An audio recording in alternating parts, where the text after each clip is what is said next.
Hi guys, my name is MG Andrew here, and today I'm going to do a reaction video of Game Theory, so let's go into it.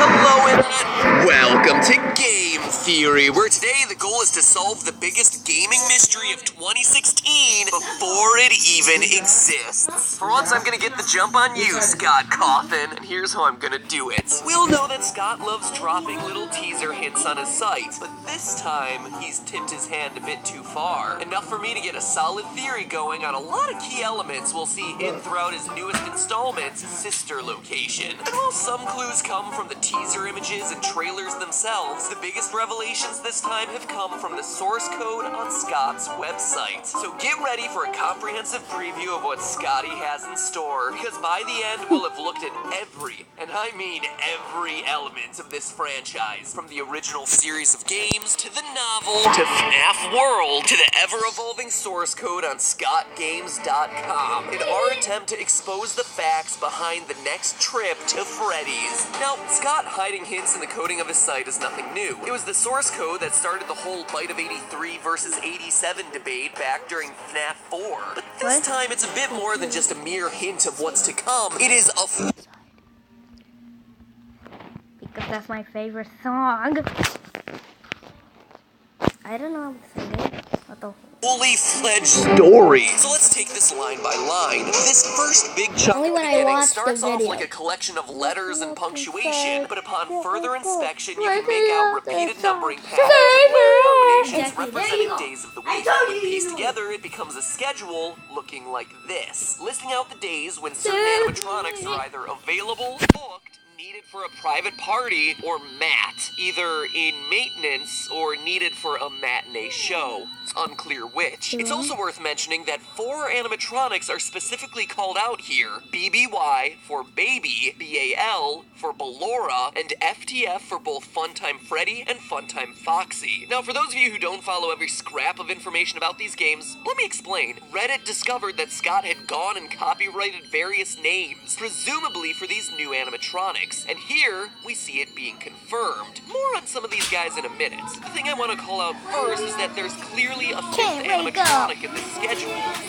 05OOS, out of service. But who could this be? In the trailer we only see 4 animatronics. Well, that's where this teaser image comes in. A few weeks ago, this image was up on Scott Games. A mask with glowing eyes and a tangle of wires, almost like tentacles, accompanied by this text. Quote, "There's a little bit of me in every body," end quote. Notice the grammar here. It's not everybody, but every body. This is our 5th animatronic, our out-of-service animatronic. I mean, look at it. This guy ain't being booked at any children's parties.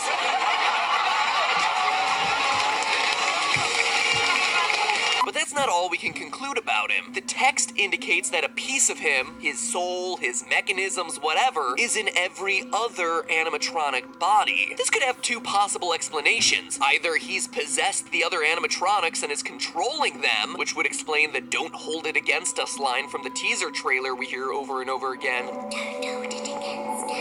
Or, more likely, he's the reason the other animatronics have life in the first place. This pile of wires is kind of like the puppet from the original series, giving gifts, giving life. Or maybe this is the puppet, a new and rebooted version of the puppet. Now, stay with me here. One thing that we've largely forgotten about since his first appearance back in FNAF 2 is how the puppet character just didn't fit in with the FNAF world. Sure, as it kept making appearances in game after game, we just kinda accepted its role, but seriously, think about it. FNAF 1 through 4 were all about animatronics with big, bulky bodies and an animal theme. But then insert the puppet, thin and with a human face, complete with red cheeks, crying eyes, and red we haven't seen on anything else until now. Fast forward to Sister Location and we see humanoid faces everywhere. Ballora and Baby, rosy cheeks, lipstick. And now look at Day of the Tentacle over here. Notice that the ears can detach, separate itself from the main mask part of the face. It's the exact same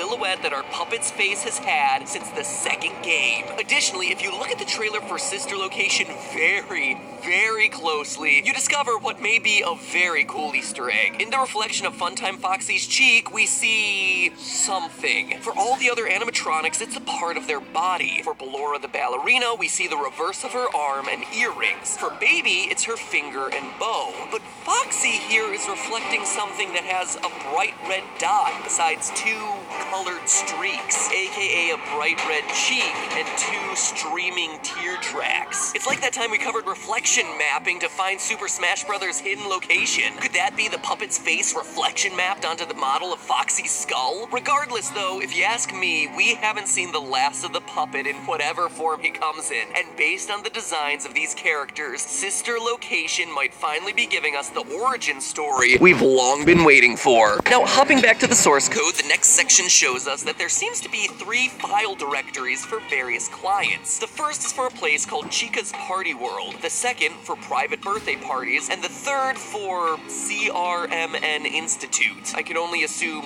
Carmen Institute or Criminal Institute. This starts to tell us a lot about the setting and universe of Sister Location. First, many people have speculated that the industrial feeling setting shown during the trailer for the game is a factory for the robots. I think we can get a bit more specific. Considering the availability schedule that we just covered and the client folders with various needs for birthday party supplies, it feels like this new setting will be a storage facility and distribution center for the animatronics, responsible for shipping them out to various gigs across the Fazbear locations. The reference to Chica's Party World builds out the lore of the universe, showing another spin-off location to the restaurants, but also strikes me as just that, a reference, a fun Easter egg, referencing the one animatronic who won't be appearing in this new game. So far, we've seen versions of Freddy, Foxy, and a Bonnie puppet, but Chica has been noticeably absent. And honestly, I think it's gonna remain that way. For some reason, it just feels like she doesn't fit in this world.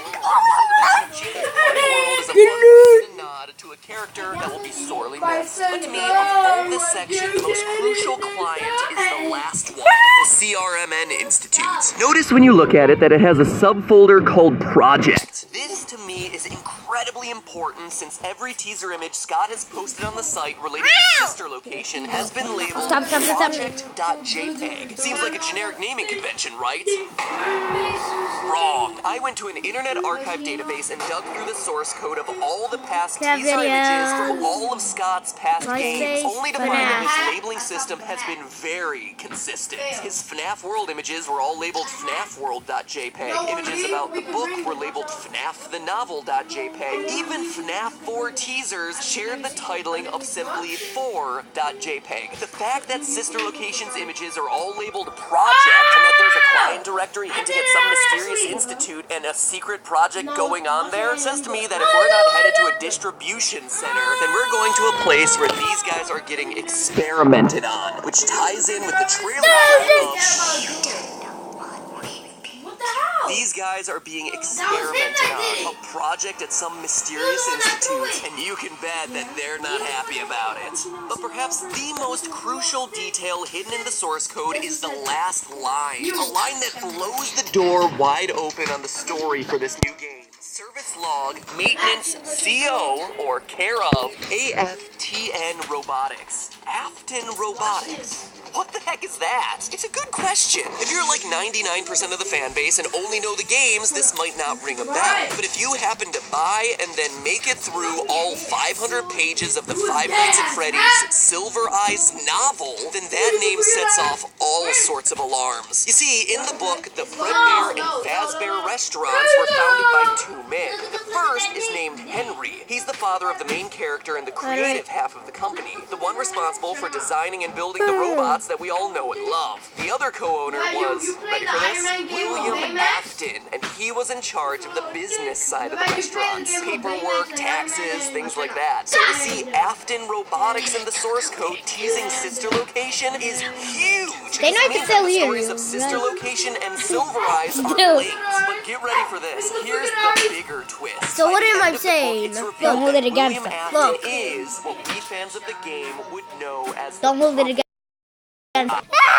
Give me your mouth! is revealed. Afton is the Because I one know who kidnaps and children while wearing Fredbear-themed suits. His first victim is Henry's son Sammy, followed by 4 other kids whose souls eventually possess the infamous suits. So, through these source code There's teasers, literally not only 4. has Scott confirmed that this new There's game literally is 5. more of the book, but we'll be dealing with a robotics company founded after the child-killing purple guy. Now that's already a huge mind blow, and I'm about to go further, but before I do, let's address the elephant in the room, the canonicity of the book. The internet, by and large, dismissed Silver Eyes under the assumption that Scott said it's not canon to the first 4 games, but that's not entirely true. If you read his entire statement, and I understand that it's hard for you, internet, since it's 3 whole paragraphs that aren't summarized with a TL